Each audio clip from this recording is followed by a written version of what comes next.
Welcome to Get Gardening. It's now 2022. I potted up this beautiful pot of daffodils, crocuses, pansies, and hyacinths, bringing me some spring joy.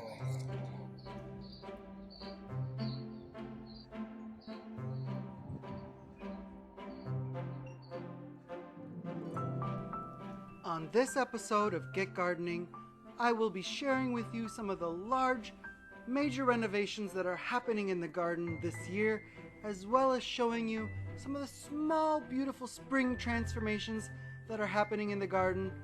I'll also share with you some of the projects that I'm doing around the garden, so join me today on Get Gardening.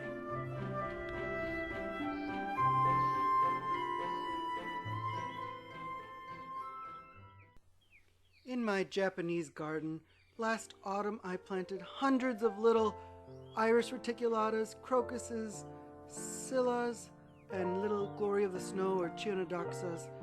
This spring they erupted with so much beautiful color. I almost wish you could have seen the different phases that this section went through. But you can just get a hint of all the color that I had in this area. I can't wait to see this section in years to come because I know that as these bulbs multiply, the color is just going to get stronger and stronger every year.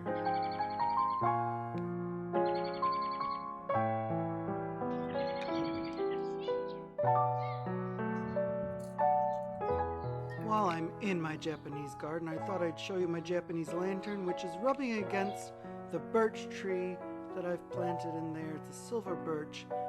The bark has yet to mature and turn that beautiful white color, which is what I'm after. But I figured it's time to move the Japanese lantern. It's a beautiful lantern. It's one of my favorite stone pieces in the garden. I think its new home is just a slight adjustment, but it's perfect. Alright, I'll tell you about some of the changes happening to the garden. Those two white walls that you see in my Japanese garden, they're both going to get a fresh coat of paint. I'm going for a charcoal color. The walkway garden is going to be a huge site of renovation this year. I added a brick pathway that's not yet quite finished. Beyond the brick path, you can see the lattice panels that I have. Those I will be taking down. I'm going to be extending the walkway garden further. There is one problem though, and that's this beautiful Lady of Shalott rose. It grows to over 9 feet tall.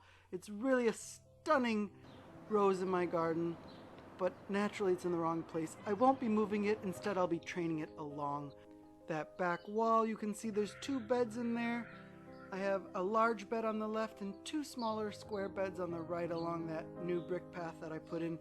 Those I will be adding some new stone raised beds, so I'm looking forward to that. A quick update of things that are to come later in this episode. You'll see some of these plants blooming. The forsythia, you see it there, is opening. The tulips that I have in my bold garden, I'm proud to say, made it over winter. You can see some of those fat buds are starting to swell. I can't wait to see some of those. In my vegetable garden, I have a bunch of Russell lupins. Every single one of them that are in a raised bed here made it over winter. All the ones that I had in my regular clay soil in my walkway garden, every single one of those died. So this inspired me to add those raised beds. Here you can see my little Fuji cherry, the Kojo no Mai, is about ready to bloom. My tree peonies also have buds in them. I'm so excited to see 2 of my tree peonies have lots of buds. One of them got broken off here. You can see either a bird sat on it or a dog got it. You'll also see some of the new hellebores that I added to the garden, some of the double varieties. I just love hellebores. I'm glad I finally was able to find some new varieties at a local nursery. And here's my beautiful primula.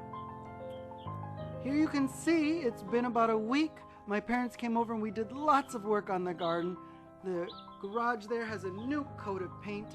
I love that dark charcoal color. I think the plants really are going to pop against it.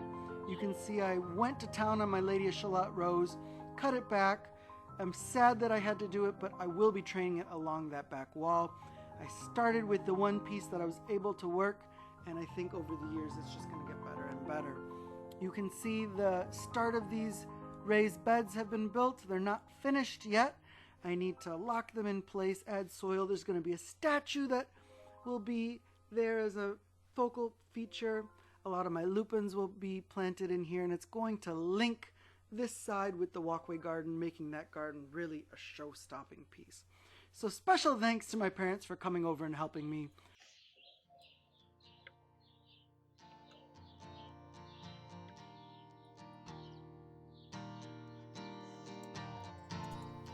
Alright, something that I started back in January were a lot of seeds.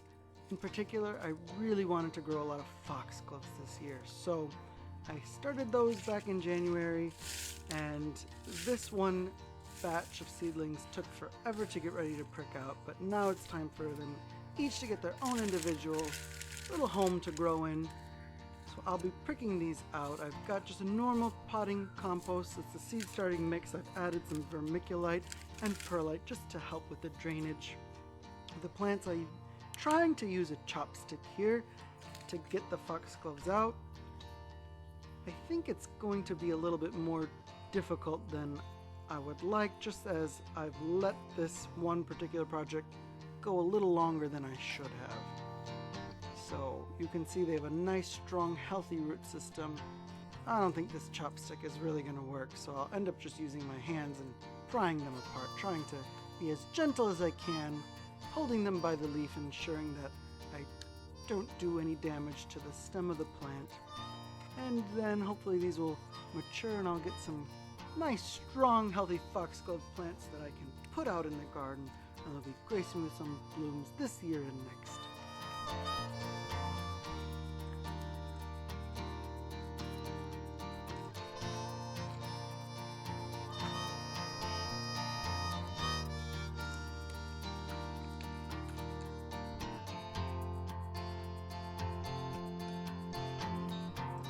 Plants I went with this year are part of the Dalmatian series. I've got Dalmatian Peach, Dalmatian Cream, and Dalmatian Rose, and these are foxgloves that are supposed to bloom their first year as well as their second.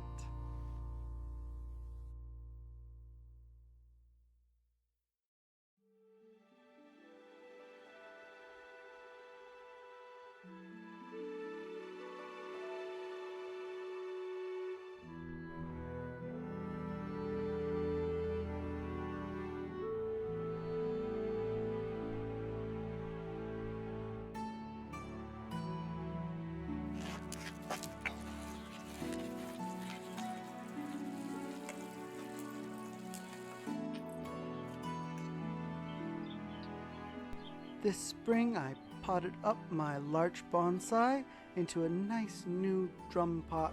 I think it makes it look more official. I feel more confident with the fact that I've kept this bonsai alive for a few years over the winter.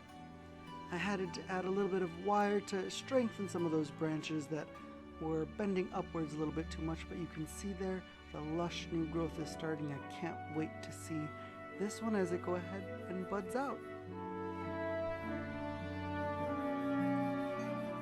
You can also see my Burberry bonsai has new little leaves on it. This plant has little burgundy colored leaves. They're kind of hard to pick up on this camera, but once it starts growing, I'm pretty sure we'll be able to see it more. Thank you so much for watching today. I hope everyone's able to get out there and get gardening.